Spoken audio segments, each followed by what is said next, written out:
Mr. President, this is the first head of state, Pope Benedict XVI, that you will ever greet on a tarmac. I was stunned to learn this. Why are you going and greeting him at an airstrip? Usually the heads of states come here. Because he is a really important figure in a lot of ways. One, he speaks for millions. Two, he doesn't come as a politician, he comes as a man of faith. And three, that I so subscribe to his notion that there's right and wrong in life, that moral relativism has the danger of undermining the capacity to have more hopeful and free societies, that I want to honor his convictions as well. You read his book on Europe, I'm told. What do you take generally from his appraisal of Europe and the world, and why is this relationship between the United States and the Holy See so important to you? Well, first of all, it's important to me because the Holy Father represents and stands for some values that I think are important for the health of the country. And when he comes to America, millions of my fellow citizens will be hanging on his every word.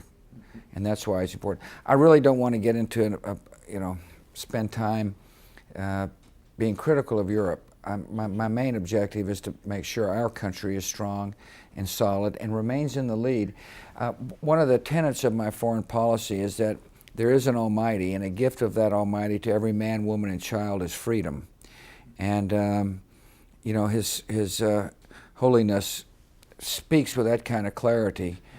I'm also, as you know, a believer in the value of human life. I want to talk about that a little bit later, because he has commended you, and no doubt will again, for your bold stance on pro-life issues. I want to touch on some of the points he will no doubt raise. One of them is Africa. Sure. Now, I watched with great interest your visit to Africa. You looked like the Pope of Tanzania when you arrived. I mean, the whole town erupted.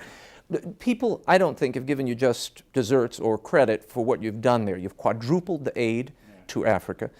Your President's emergency plan for AIDS relief is now treating 1.4 million people. The malaria treatment is unbelievable, something like 50 million people now being helped. When you look at that, I was told by a group of people who came here to meet you at the White House, you said, to whom much is given, much is expected. Right. Is there a compulsion of faith here, personally, absolutely, beneath this aid? Well, it's a combination of faith and practicality. From the practical perspective, hopelessness is the only way for ideologues who murder the innocent to be able to recruit their followers. I mean, no one who's got a vision as dark and dim as Al-Qaeda can possibly say to somebody, follow me, my vision is hopeful or positive. It is like, you're so hopeless, this is your only out. And therefore, dealing with disease and hunger and despair helps defeat these bunch of ideologues. And then secondly, I believe it's in our individual and collective interests to use our great blessings to help others, whether it be at home or abroad. And so, to whom much is given, much is required is a part of my belief. And I say to people all the time that it's in our it's in our moral interests. It invigorates our soul to know that we have saved a baby that could be dying of a mosquito bite. And I'm looking forward to talking to his Holy Father, and I'll remind him this isn't a George W. Bush deal. This is America. This is America at its best. But yeah, it was amazing to see the great appreciation that the citizens share. Let's talk a moment about Iraq. The Pope will no doubt raise this, and I think his perspective is going to be very different from what we're reading in the newspapers this week. I think what he'll primarily talk about, and if my sources at the Vatican can be believed, he will probably talk about the 40 bombed churches, 40% of the refugees being Christian. Yes. He's very concerned about that Christian minority in Iraq.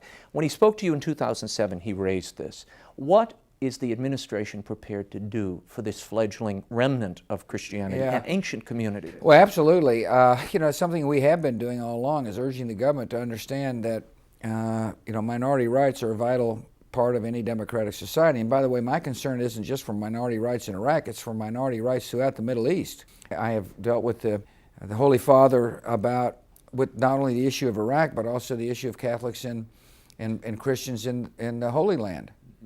I can remember very well early in my presidency, I think it was Cardinal Egan or maybe Cardinal McCarrick came to see me about the mosque encroaching on the great Catholic Church, and would I use my influence with the Israelis to convince them to be mindful of the need for minority rights? And I said, absolutely. In my visit to the Holy Land, this recent time, there's a lot of concern about the, I guess, non-acceptance.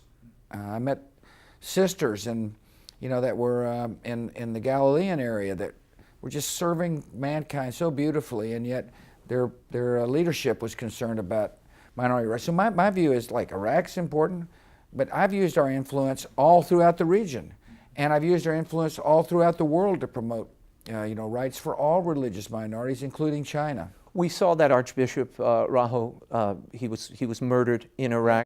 This past weekend, an Orthodox priest slain on the doorstep of his home.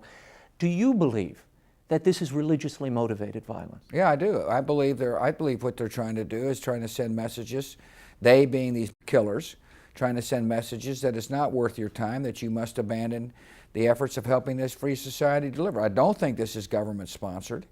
I think these are a bunch of thugs and killers who have this kind of dark, dim view of the world and are willing to kill anybody who's willing to stand up to them. And it's not just these religious figures. There are a lot of innocent men, women, and children who are being killed by them as well.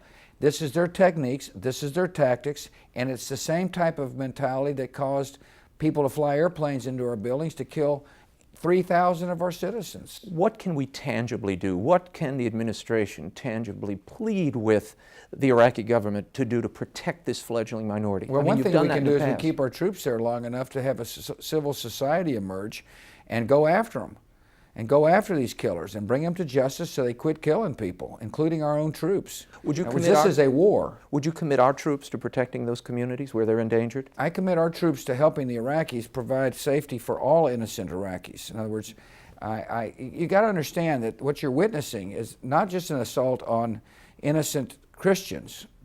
You're witnessing an assault on innocent people of all faiths by a group of cold-blooded killers who want to drive the United States out of the Middle East because they hate free societies.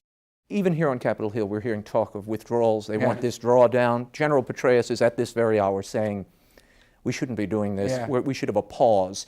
What is your take? Now, even members of your own administration in the Defense Department are saying we might not be able to respond to other events if we have our troops spread this thin. Yeah, I disagree with those people. There's nothing, the real threat for the 21st century is dealing with these thugs and killers. They're the ones who attacked us.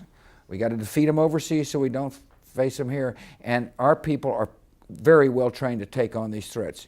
And so therefore, my answer is that whatever it takes to help succeed. And to answer your question, the best thing we can do for minorities, particularly Christian minorities in Iraq, or any minority in Iraq, is to help this society develop into a peaceful society where minority rights are respected. Even your critics say they are amazed by you and baffled by you because you remain so positive, so upbeat, so on point. How much of that is a function of your faith? Well, that's a very good question. I don't think you can disassociate your faith with how you live your life. I mean, I think it's all ingrained, and I am optimistic because I happen to believe in certain universal principles, and I do believe that freedom is universal, and if just given a chance, people will will self-govern and live in a peaceful, free society, and history is my witness. I mean, after all, one of my best buddies in the international community was Prime Minister Koizumi. My dad fought the Japanese. Prime Minister Koizumi and I worked to keep the peace.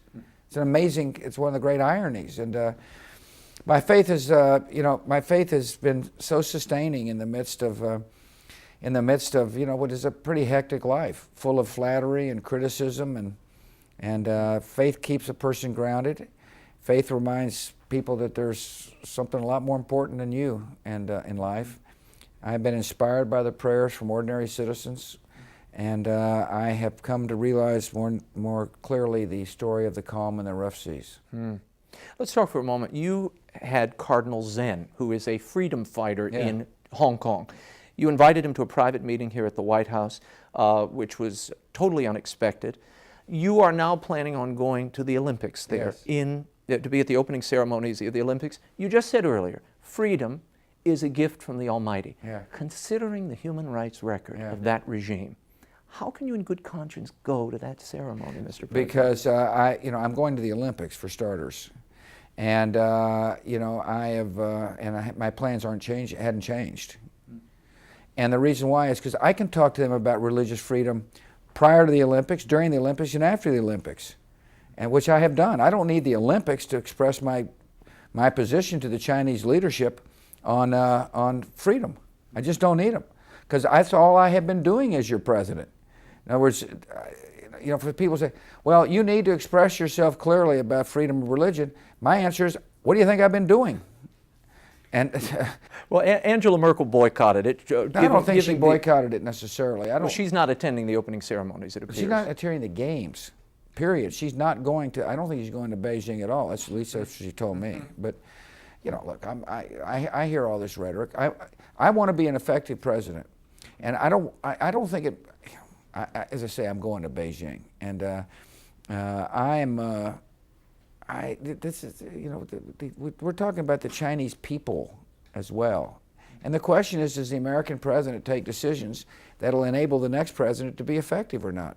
Because I've made my case. These Chinese leaders know exactly my position. I've talked about freedom of religion every time I visited with them. I've talked about Darfur. I've talked about Burma. I've talked about the Dalai Lama. As a matter of fact, I'm the only president to ever stand up in public with the Dalai Lama here in the United States. So they know my position. And my question that I think about is, if I politicize the Olympic Games, will that make it less effective for me to deal with them or more effective? And but nobody needs to tell old George Bush you know, that he needs to bring religious freedom to the doorstep of the Chinese, because I've done that now I'm on my 8th year doing it. This stick-to-itiveness that I just saw in your eyes here, I think animated this stem cell decision that you looked at, prayed over, spent a long time considering with experts from across the field. In 2001, you met with then Pope John Paul II. He encouraged you not to endorse federal funding. You didn't. You restricted the federal funding of embryonic stem cell research. Right. As a result of that move, alternative technologies were analyzed. Adult stem cells have now produced 80 cures for 80 different diseases. Do you feel vindicated? That's an interesting question. I don't take these things personally, nor am I that concerned about my own, you know, personal standing based upon an issue. I feel like it was the right decision to begin with. And we'll let history judge, you know, whether or not, you know, vindication is the right word. Or confirmed in your decision, certainly. Well, I feel like it was the right decision then, and obviously the data has now shown that, I hope it shows to people it's the right decision. But, you know, I think that's going to be, by the way, I think this is the beginning of what is a very interesting debate that future presidents are going to have to deal with, and that is, you know, science versus ethics. You know, the value of life versus saving life. And supposedly, I've obviously drawn the line in the sand that honoring life in all forms is a touchstone for good science. Do you think in your lifetime you might see a pro-choice Republican nominee for president? I don't know. That's an interesting question. No telling what you'll see in my lifetime when it comes to American politics. Do you think it's important, though, to have a pro-life president on the Republican ticket? I think it's important. I think it's important for people to understand that a culture of life is in our national interests, and that, you know, it is also important to understand that the politics of abortion isn't going to change until people's hearts change and fully understand the meaning of life and what it means for a society to value life in all forms, whether it be the life of the unborn or the life of the elderly, whether it be the life of the, you know, less fortunate among us or the life of the rich guy. I mean, it is a moral touchstone, I think, that will speak to a healthy society in the long run. And you know, I don't know what's going to happen in American politics. I really don't. I do know that in order for a president to be effective, he better bring a set of principles from which he will not deviate, and articulate them as clearly as he can, and then not worry about, you know, immediate popularity, because popularity comes and goes, but what doesn't change are solid principles. And I'm going to remind his Holy Father how important his voice is, and making it easier for politicians like me to be able to kind of stand and defend our positions that are, I think, you know, very important positions to take. Mr. President, final question. Yes, sir. You said famously, when you looked into Vladimir Putin's eyes, you saw his soul. Yeah. When you look into Benedict XVI's eyes, what do you see? God. Good way to end the interview. Thank you, sir. Thank you, sir. My pleasure. Yes, sir. Thank you.